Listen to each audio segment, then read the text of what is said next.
पूजा है, देशवासी को क्या संदेश दे रहा है और क्या शुभकामना दे रहे हैं? देखिए, माँ शारदे की कृपा से ही सभी मानव विद्वान होते हैं, उनका ज्ञान बढ़ता है। तो हम सभी भारतीयों को ज्ञान की देवी माता सरस्वती की पूजा के लिए शुभकामना देते हैं। पूजा करने के लिए आह्लादित करते हैं कि वो पूजा करें और ज्ञानी बने, और ज्ञान होगा तभी सब चीज़ प्रकाश में होगा, सब चीज़ ठीक होगा। इसलिए पूरे भारतवासियों को, सभी वर्ग के लोगों को हार्दिक शुभकामना है सरस्वती माँ के पूजा करने के लिए। अशोक कुमार झा, राष्ट्रीय अध्यक्ष, गरीब जनशक्ति पार्टी। हम बताया जाए कि गरीब जनशक्ति पार्टी का नाम क्यों रखें? देखिए, भारत गरीबों का ही देश कहा जाए तो है, और भारत में जो किसान हैं उनकी संख्या ज़्यादा है, और किसान के यहाँ ही मजदूर काम करते हैं, तो रोजगार का भी मुख्य किसान है। और कहा भी गया है कि भारत किसानों और गरीबों का देश है। और देश के आज़ादी से पहले भी और देश के आज़ादी के बाद भी जो हमारे शासक हुए हैं, गरीब का उत्थान करेंगे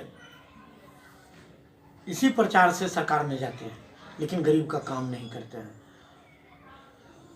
तो हमारे मन में विचार आया कि हम पार्टी का ही नाम गरीब जनशक्ति देते हैं कि गरीबों की शक्ति बढ़े, और इसी हिसाब में हम गरीब जनशक्ति पार्टी नाम दिए। ओराई विधानसभा में 2020 में किया, और मतलब कि क्या कारण वंश मतलब कि जो है से आपकी जीत नहीं हुई? देखिए, हम तो गरीब गुरबा में गए थे। अभी की जो वर्तमान सरकार है, पूर्व में भी वही सरकार थी। ब्लॉकों में, अंचलों में, सभी जगह, सभी कार्यालयों में घूसखोरी का भंडारा था। 3,000 से 5,000, 10,000, 20,000 तक म्यूटेशन होता है, जिसका कोई फीस नहीं है। वृद्धा पेंशन लोगों को नहीं मिलता है। यदि वृद्धा पेंशन का कोई अप्लाई करना चाहते हैं तो उनको 1,000 से 2,000, 5,000 रुपया लिया जाता है। किसान का कोई लाभ लेना चाहते हैं तो उनको 500 से 1,000 रुपया लिया जाता है। हम इस आवाज़ को उठाए कि हम यदि सत्ता में आते हैं, हम चुने जाते हैं, तो हम यहाँ से भ्रष्टाचार मुक्त कर देंगे। दलाल टाइप के लोगों को लगा कि ये व्यक्ति यदि जीत जाता है तो यहाँ तो घूसखोरी भ्रष्टाचारी मिट जाएगा, तो दलाली भी कमाई नहीं होगा। तो सारे लोग मिलके हमारे हराने पर प्लान किए और हिंदू मुस्लिम का नारा दिए। एक आफ्ताब आलम भी थे मार्क्सवादी पार्टी से कि मुसलमान यहाँ जीत जाएगा, क्योंकि भ्रष्टाचार पूरे औराई में है, हर घर तक है। लोगों को बगैर घूस दिए कोई काम नहीं होता है। तो लोग तो हमारे साथ तैयार हो गए थे, यदि आप घूसखोरी बंद करा दीजिएगा तो हम आपके साथ हैं। लेकिन ये लोग देखे कि घूसखोरी बंद हो जाए तो कमाएंगे कैसे, तो सारे लोग मिल करके वैसे दलाल टाइप के जो लोग थे वो हमारे हराने में मोटिवेशन किए लोगों को, हिंदू मुस्लिम पर, और इसी कारण हम चुनाव हार गए। और आज भी घूस भ्रष्टाचार वही है। औराई अंचल में चले जाइए या कटरा अंचल में चले जाइए तो बगैर घूस के कोई काम नहीं होता है। विगत 2.5 महीनों से मतलब किसान दिल्ली में आंदोलन कर रहे हैं, और ये 3 बिल को काला बिल का नाम देकर मतलब कि जो है से वो सरकार से लड़ाई लड़ रहे हैं। अभी तक मतलब कोई समझौता नहीं हुई, इस पर क्या कहना है? देखिए, सरकार तो माफियाओं से सरकार ये बिक गई हुई है। आप देख रहे हैं कि पूरे देश में एयरपोर्ट बेचा जाता है, रेल को बेचा जाता है, जो पब्लिक का ही संपत्ति है, उनके टैक्स से खरीदा गया है। पब्लिक टैक्स देती है, सरकार चलती है, और उससे जो पैसे बचते हैं उससे कुछ खरीदा जाता है। तो सरकार के पास पैसे हैं, लेकिन खर्च करने का सीमा नहीं है, और नाजायज़ ढंग से सरकार खर्च करती है, जिस कारण टैक्स, महंगाई बढ़ने के बाद भी ज़्यादा मतलब तस्वीर है। फिर भी सरकार भारत का जो संपत्ति है उसको बेच रही है। अब जो सरकार संपत्ति बेच रही है उसका विरोध हो रहा है। किसान को भी सरकार बेचना चाहती है। अनाज एक ऐसा चीज़ है कि बगैर उसके खाए मानव प्राणी जीवित नहीं रह सकता है।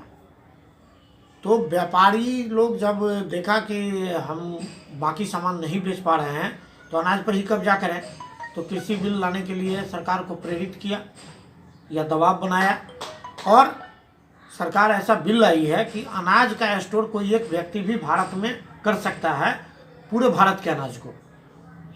ये बिल खराब है। यदि जैसे आप जियो है या मोबाइल का कोई भी देखते हैं तो स्टॉल लगा करके सिम बेचता है पहले, और सिम बेच के बाद में रेट बढ़ा देता है, उस टाइम फ्री में दे देता है। 20 दिन 30 दिन का आपको फ्री देगा, तो उस कंपनी का सिम लीजिएगा, नंबर आपका वो हो गया, और फिर वो कंपनी चार्ज बढ़ा देती है, उसका जो पहले चार्ज होता है वो बढ़ा देती है। तो व्यापारियों का ये तर्क है कि यदि हम अनाज स्टोर कर लेंगे पूरे भारत का तो उसको महंगा बेचेंगे। तो सरकार सस्ते में भी अनाज देती है, तो किसान से खरीदना है तो व्यापारी से खरीदेंगे। किसान खरीदेगा, बेचेगा व्यापारी को, तो सस्ते में बेचेगा, क्योंकि उसको पैसा का गरज है। फसल उगा, महाजन चढ़ा हुआ है, फसल बेच दिया। अब वो व्यापारी स्टोर कर लेगा और वो स्टोर बेचेगा सरकार से भी और प्राइवेट लोगों से भी। जो आज 20 रुपये का अनाज है वो 200 रुपये बिकेगा, क्योंकि उसका मनमानी चलेगा, उसका अनाज है वो जिस रेट में बेचे। तो इसका असर केवल किसान पर नहीं पड़ेगा, आम आदमी पर पड़ेगा, जो किसी काम को करते हैं। अनाज तो उनको खरीदना है और भोजन करना है।